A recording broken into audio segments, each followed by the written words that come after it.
महाराष्ट्रात नगरपंचायत आणि नगर परिषद निवडणुकीची रणधुमाळी जोरात सुरू असताना कडाक्याच्या थंडीलाही हरवून राज्याचे राजकारण तापले आहे। याच पार्श्वभूमीवर भाजपने निवडणुकीआधीच ऐतिहासिक असा सर्वात मोठा विजय मिळवत कार्यकर्त्यांमध्ये उत्साहाची नवीन लाट निर्माण केली आहे। भाजपने महाराष्ट्रात शतक ठोकत 100 नगरसेवक आणि 3 नगराध्यक्ष बिनविरोध निवडून आणत अभूतपूर्व कामगिरी केली आहे।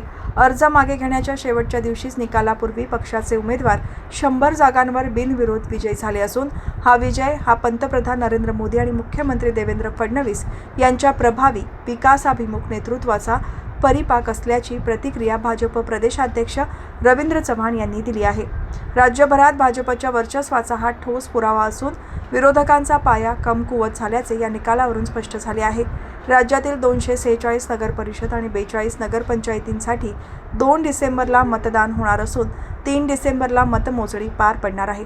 कोकणात 27, नाशिकमध्ये 49, पुण्यात 60, संभाजीनगरमध्ये 52 आणि अमरावती विभागात 45 स्थानिक स्वराज्य संस्थांच्या निवडणुकांमध्ये भाजप जोरदार तयारीसह उतरला आहे। अर्ज दाखल करण्याची शेवटची तारीख 17 नोव्हेंबर, छाननी 18 नोव्हेंबरपासून आणि अर्ज मागे घेण्याची अंतिम तारीख 25 नोव्हेंबर होती। या पार्श्वभूमीवर आज झालेल्या बिनविरोध निवडीनंतर राज्यातील भाजप कार्यकर्त्यांमध्ये प्रचंड उत्साह संचारला असून निवडणुकीपूर्वीच मिळालेल्या या विजयाने आगामी मतदारांनाही सकारात्मक गती मिळणार आहे। 13,355 केंद्रांवर होणाऱ्या या निवडणुकीत दुबार मतदारांबाबत निवडणूक आयोगाने विशेष दक्षता घेतली आहे।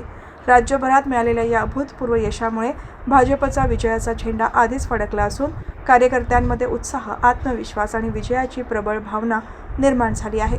राज्यात भाजपचा प्रभाव वाढत असल्याचे या शतकी कामगिरीने पुन्हा एकदा अधोरेखित केले आहे।